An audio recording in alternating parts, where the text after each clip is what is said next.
Hello there everybody and welcome back to episode 7 of my tutorial series for Songs of SYX version 65.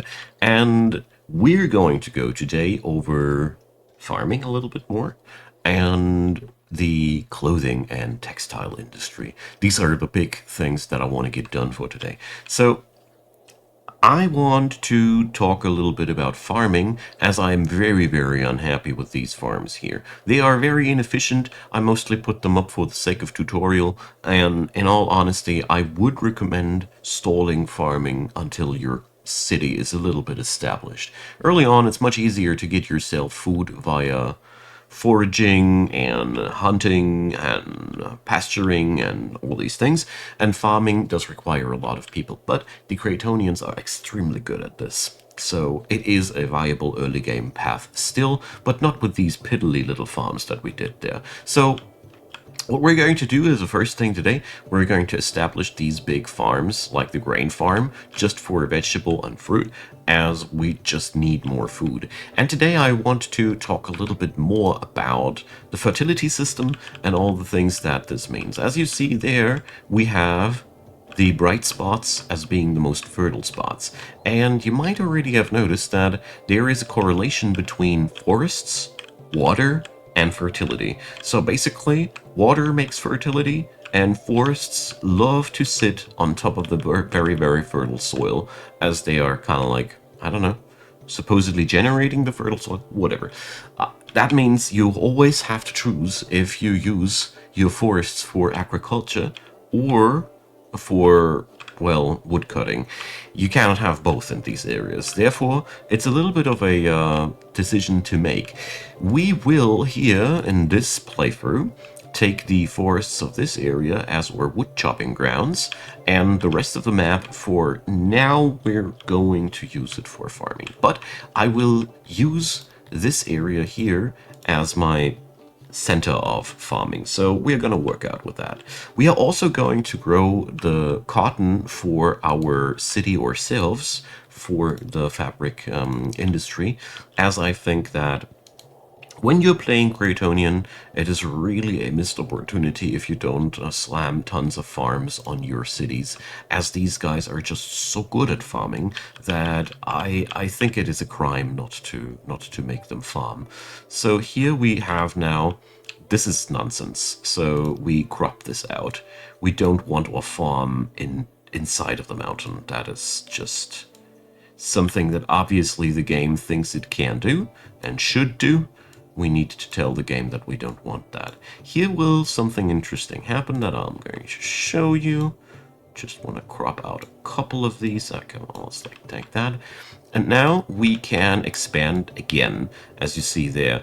The thing I'm pointing towards to here is that every building kind of like has a maximum amount of grids that it can take. And these don't have to be in a specific shape. As you see, you can string them up like you want to, and this way you can create very organic little farming plots like these. So just to show you that you don't need to do everything as freaking rectangular as I do it here so far. So fruit farm, plotting down, and we're going to put the veg farm right on top of that. And as you see here now, we are slamming down a really huge amount of workforce. This is going to eat up like 40 workers. And this is one of the things why I say farming is, to me, something I don't consider as a very viable early game path, as you will rarely have the workers to make these things really shine. So that's why I roll like I do. And last but not least, we are now going to put up a cotton farm. So we got all the basics down. We are going to start putting up a herb farm as well soon, but I don't want to open up too many cans of worms at once. After all, today I want to introduce the cotton industry to you. The point of what I'm doing here is mainly that I want to stop these godforsaken costly imports, as they are really draining my wallet, and it's at this point no longer a smart choice to do this, because we just have the ability to do all the work ourselves, and yeah. Let's check back with our latest housing crisis. So you already see that these huge farms want their workers. So while we're at it, I want to talk about noise. So noise and housing shouldn't go together. As you see here, several industries emanate large amounts of noise. The woodcutters, obviously, but also most of the processing industries do so. The training hall does produce noise, and basically, the houses I build here suck. You could or should, if you want to make your subjects extra happy, try to space the housing always in a way that it's not in the utmost vicinity of noise. That's just a side note. Most of the time, I manage to make my peeps so happy that they surely don't mind that bit of noise, as they are just too happy with all the other things.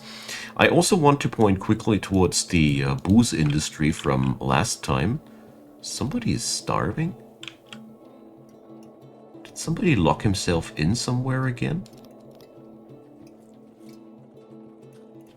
Sometimes they are starving because they are locked inside the rain, but this guy just seemed to be lost during his work. Alright.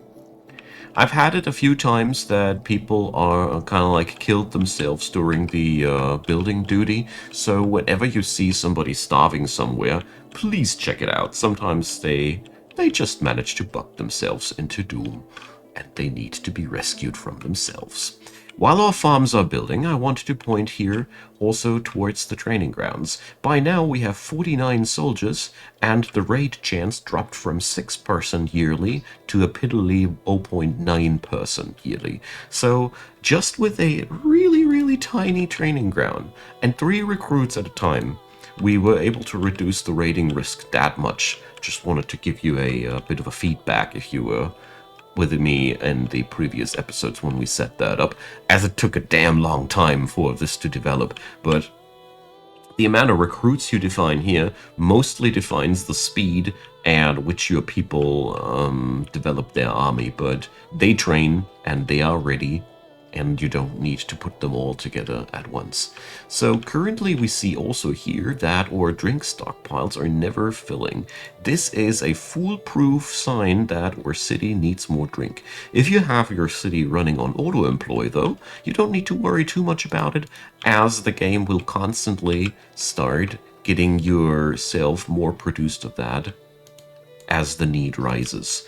Or pottery at the same time is managing to churn out massive amounts of pottery, so we should start storing that stuff. And we should also get on over to our import depots. No, that's not the one. It's also not the one. So I'm starting to get a little bit of a confusion about where are things. So we're going to set the import ratio for pottery really low. Only if we ever fall below 40 pieces we will re-import that stuff, as it is now less and less necessary for us. Okay, so we need to amp up the warehouse capacities for fruit here, and at the same time we also need to reduce the import settings. Like I said before, we're here today trying to get ourselves a little bit more on our own feet, and this way we'll surely get there. It's really important though that we notch up the capacities in our warehouses accordingly in time, because otherwise we will have the problem that we will produce tons of things and we won't be able to store them. Because, as you might have already thought, the grain farm here produces like 1,400 harvest a year, and yeah, these other farms that we're putting up will be comparable. So we're going to go today over another really nice feature that I personally love about this game. We're going to go over 2 things. So first up, you could just left shift and left click that thing and copy it just as it is. You also can just make a room blueprint for that. Oh no, thanks Slaver. So you can just save a certain room blueprint like that, Just need that tool here. And then you can just plot down the same warehouse or whatever blueprints you had before. You can rename them. And this is really all you need to do for your blueprints in this game. And I personally think it's really lovely how easy and sneaky they are implemented. So if you ever have a certain workshop design, you can either copy it directly or make it available for all your future cities. Now, we are going to authorize more and more workers now, as we surely will need them now. At the same time, we don't need to worry too much about any issues whatsoever when it comes down to food production, as we are currently amping up our food production to unbeknownst to previously unknown measures. So I'll be pumping up the workforce here, as we constantly also see a drain of extra workers towards the brewery, towards the pottery, and all those other businesses, as we constantly need more production. Auto employ is for me something that I'd call a necessary evil. The game itself has way too many little things for me to just manage them myself, and therefore I have to do this like that. But technically, you would be wiser managing everything by yourself. But practically, I think you would go insane. So, we also need to go for another little thing, and that is cotton storage, because we need a kickstart for our cotton industry. So we're going to go for the same-o. We are going to import our first batch of that stuff, and we are going to work with it later then. So the construction of these farms, by the way, takes a really, really long time, because we have to deforest all that. If you're working in a plains environment, stuff will get done much, much easier and much, much faster. But don't you worry, there's always super fast mode. But I want to stress out here, super fast mode is a double-edged sword. Take it with care, and only into a city that's truly stable, and always keep a keen eye out on your food stockpiles and your happiness meters. There is so much happening, and you're running the game at 250 times faster than usual speed. This makes you kind of accident prone, but at the same time, you don't really want to do much during these huge construction projects. As you see here, our workforce is steadily dwindling. That is just because more and more people are getting employed in the auto-employ businesses. As you see here, our pottery is now running at full force, and yeah, you get the idea. 14 and dropping. So before we are actually doing any farming, we'll already have most people that we have hired disappeared somewhere else in the city's infrastructure. That is very normal for the game, by the way. Alright, with 220 people, we have unlocked the chambers and nobility. That's gonna be another day's topic, as I wanted to read in what has changed in V65 and my previous experiences, so that's gonna be not for today. But what we are seeing here is one of our veg farms being constructed, and with that we are going to delete the old farms here, because they are not serving any purposes anymore, because these new farms are just better. We are just going to put the workers from the old farms onto the new farms, and everything should be working out swimmingly. So there we go. Veg farm activated. So as you see here, 21 workers disappeared into this project. It's insane. You can just lose so much workforce into farming, but at the same time, this beast now will feed my city much, much better than the old thing did. The next thing we do is we disable the import depot, and we crank up the stockpiles for veg by a lot. There we go. So our own harvest will fit in. It'll now take 10 days from here on to get the rewards for that, but it's totally okay. Mind you, by the way, that the warehouse blueprint that I created did copy everything. That means you also copy all the crate configurations. So if you want to set up a ideal warehouse blueprint, you should build it empty and then blueprint it. Otherwise, you will always have to reconfigure the crates. Oh no! Huh, forget what I said. This has been fixed. That was a thing in the previous versions, and obviously our kind developer has seen that it's smarter this way, and I concur. Great. So we got here now a huge warehouse that we can use. We're going to make this warehouse now for the fabric.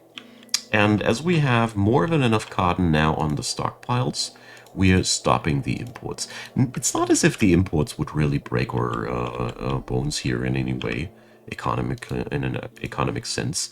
We really are wealthy at this point. We are also going to put up a bit more storage for the furniture. Hello, furniture. Where are you hiding? There. As I see that, or carpenters had no more storage space for their goods. Right, so let's finally talk about our industries. We have prepared the what we need because the weaver is really not that well off without cotton. So it's a very simple thing. We unlock the weaver, and the tailor, as far as I remember, is a standard unlock. Yeah, you have that right from the get-go. We do have technologies available, though, to make the tailors more efficient. We can also teach them to craft other products. But here, we need to research the ability to craft with fabric. Before that, you can only craft with leather, and that is, well, we don't want that at this point. So we need to add in a couple of extra science people, so this will work out as well. And you might already notice we are again low on workers. It is amazing how this game can get this done, but we are currently lacking workers for our next industries. But don't worry, we can do this in two ways. For one, we will not run the cotton farm at full force, as this is not really that important. And the other thing that we're going to do is we're going to see a steep increase of happiness the moment our vegetable farm drops her first harvest. That's gonna be absolutely happening. All right, I'll be putting down now the weaver right next to the area down here. It's for me always a wise choice to put your industries logistically close together, as this helps your people to get their job done more efficiently. That's pretty much the long story short. So we're going to use the wall looms, as this is really one of the smartest additions that I've seen in a while. You guys are really good at helping me out to give you better advice. So 45 people in there, and the best part about it is the moment you have all these things set up for your own liking once, you can just copy pasta it into your city as you like it, or you blueprint it and export it into your next cities. You see the options you got there are quite numerous. So we're going to put down these. Come on. Jeez. Alright, let's do this like that. We still need a storage though, so put that down here into the corner. All the areas are easily accessible, and you see here again, the weaver is a low-cost industry in terms of needing no exotic goods or anything, so you don't need to worry about that too much. There we go. So this farm, we're not going to put it on full load, we're only going to put it on half load. What I personally dislike about farms is that you have no chance of seeing how many people should work ideally on it as you have finished it afterwards. I wish that the optimal amount of workers of the farm would be still displayed somewhere. This is something I'm moaning about since I don't know how long, but well, it's still as it is. And my workaround is just, for example, I know that I have this on 50% load, so I'll be just doubling up the load next time. I wish I could give you a better advice here, but as it stands right now, there is none. Or I don't know of it. Let me know if you know a super smart way to do this. I'm all ears. So, we are going to connect here the streets there. And while we are waiting on the streets to be finished, I had a really interesting conversation in the comment section, as I always do, because you guys are awesome. It was brought up to my attention that I was correct about the fulfillment. So a dirt road does not fulfill their need for roads beyond 50%. So upgrading your buildings, for example, like the food stalls, upgrading them like this with your pottery, let's do this for once, does give them the ability to fulfill the need of people for food stalls higher. So you see that this is what upgrades are good for. An upgraded building has the ability to fulfill the need for that building more than the original one. This has the built-in advantage that with this method you can easily make sure that an upgraded building has still more impact than a non-upgraded building. Just as a couple of random thoughts here. All right, we can also stop the livestock imports. No need for those anymore, so we stop importing that as well. And quite the opposite is now the case. From this point on, we should totally export the livestock, as this pasture is now brim-filled with entelodont, and this is another point where we will delete the small one. I like to make my industries efficient by making them larger. I personally have a dislike for industries that are super small, as I personally think they are just not as efficient as a big one. I'll leave it up to you how you want to see that, but yeah.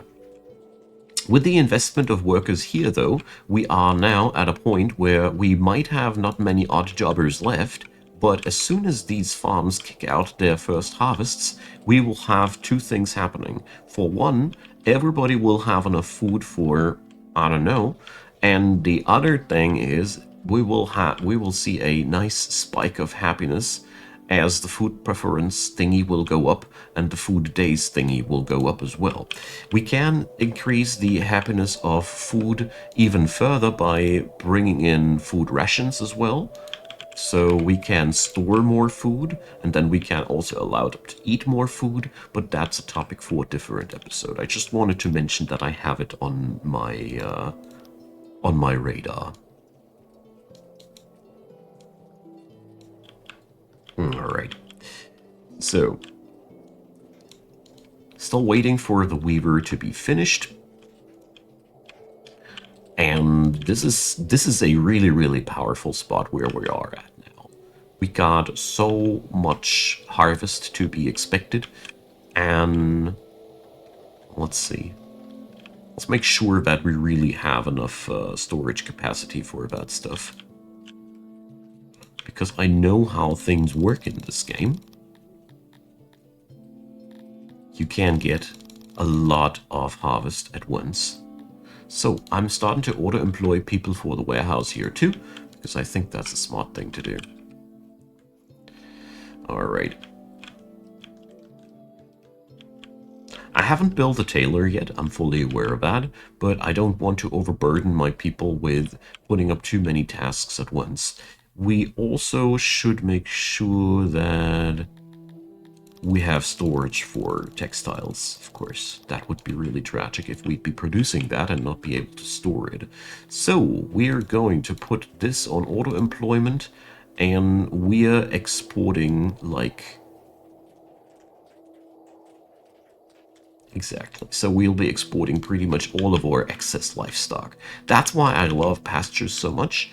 If you don't need the meat for your own population, you can easily get yourself a really good export income. But I gotta say, with the Cretonians, it is not as ideal. They are not that good at pasturing. They don't like it too much, and therefore this strategy works better with other species. So, of course, the housing is now a topic. Of course, if we have so many farmers around here, they also want to live in the vicinity where they work at. We've had that sentiment before, and we are just going to put this up like that. This is also going to be the point where you will notice that it is that we are creating here a sort of a new population center. So you would be wise putting up a janitor into this area, as I'm pretty sure that the first one will not be reaching these areas anymore. So we have to expand on all these things now, again, to get the ball rolling. All right. So the weaver is finally getting done.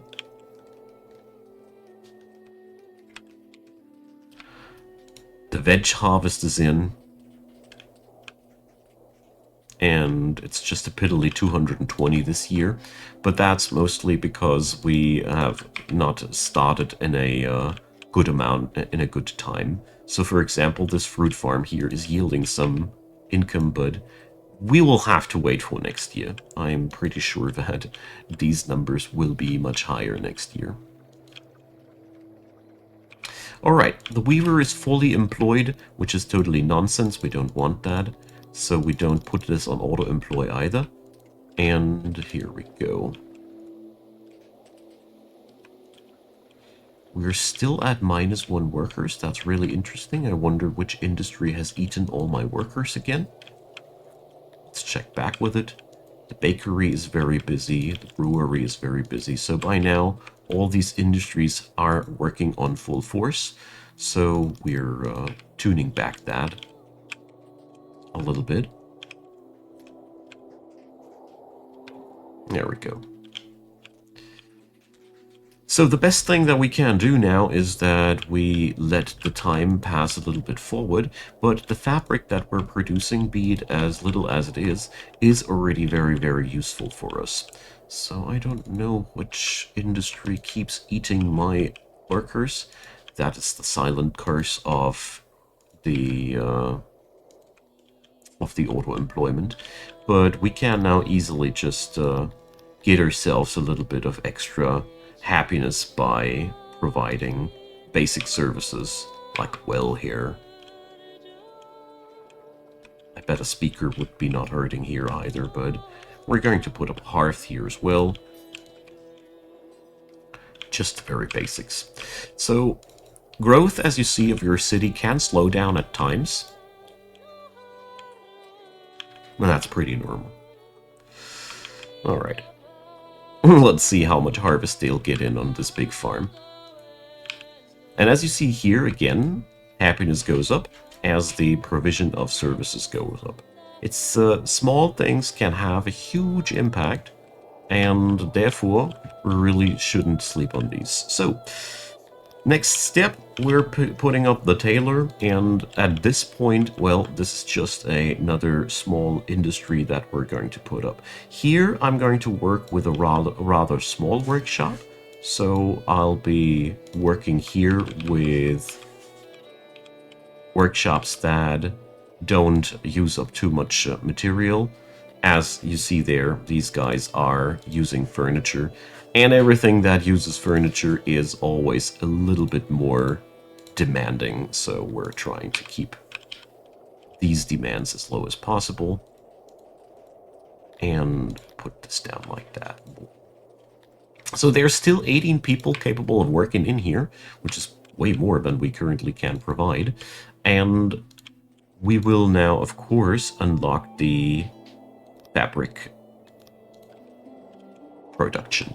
All in all, I personally see working with fabric much more effective than everything else. As leather, well, oh, we are out of wood. That is really bad. You should never run out of wood during winter, by the way. So leather is not as effective in terms of recipe efficiency. And therefore, really, I personally see it as the inferior alternative. So, clothing is yet another thing that your people have access to. This episode has been a little bit lengthy on that end. I'm very, very sorry.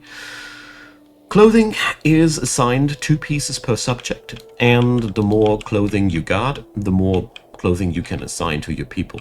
The starting point where I always try to get at the beginning of the game is very simple. I try to be at a point where clothing just stacks up and it doesn't get distributed completely. At that point, you know that you are producing enough clothing for the moment, and then you can decide either to distribute more of it to everybody, or you start exporting it or start producing less of it. You can decide from that point on to your own liking. So here goes finally the real harvest. It's just 419. That's really piddly. So yeah, we're stopping trade. So yeah, obviously that farm is not yielding the rewards that we wanted, but at the same time, yeah, we can increase the yields of that with various ways and means. The fertility of these fields is not super high, and you notice what that means. Anyways, this is still enough for us to go for this, and here you see it's the ratio between these is just massive. It is enough for us to be happy at the end of this today's episode that we are at a full. We are at the. We have the capacity and the capability to produce as much clothing as we want to. We have lots of fabric available as we have a huge cotton farm, which somehow turns out a really, really nice amount of yield. But food as it is harder to farm. Maybe we will restart some imports. I will look at this. But as you see here, the food and farming minigame never stops really to keep you busy. Alrighty, my friends. That is, for now, all that I got. You see the people are getting happier and happier the more clothing they have available, and that's exactly where we want to be at. A last thing that I want to say is fabric can be made available for your housing as well, so you can easily put a good use to that stuff if you happen to overproduce at that end as well. I totally recommend to overproduce at this end, as every fabric that you don't need again anymore at the end of the day can be just simply exported as something valuable again. You know how it works. Alrighty, my friends, this was today's episode. Next episode, we will go a little bit deeper into other venues.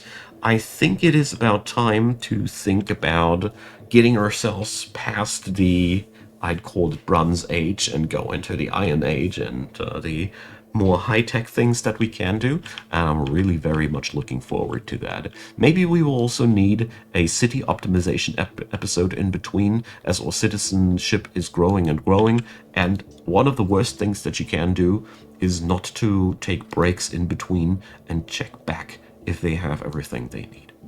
But episodes is already running in overlength. I thank you so much for watching. We're going to get back with more of that next time, and feel free to leave me your comments, leave a thumbs up, consider subscribing, and check out the description box, as there is lots of links down there leading to the entire playlist, my Discord server, and of course also to Patreon, PayPal, and Buy Me a Coffee. I'd be absolutely delighted if you'd give them a look. A big thanks to all of the supporters of the channel, and a especially big thanks to you watching this video, because that means a lot to me. So, have a good time, see you soon, bye bye.